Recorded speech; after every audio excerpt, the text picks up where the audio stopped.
Oh, dito po tayo sa Patapat, Viaduct, mga guys.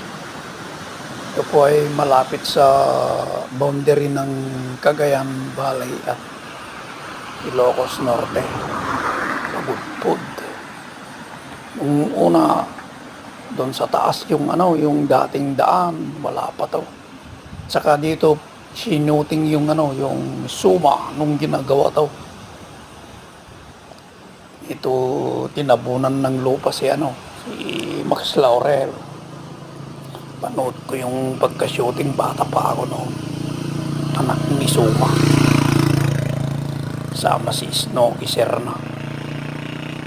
Ito po ay ang Patapat. Galing ni Marcos, yan ang ginawa niya. Tinulayan sa gilid ng dagat.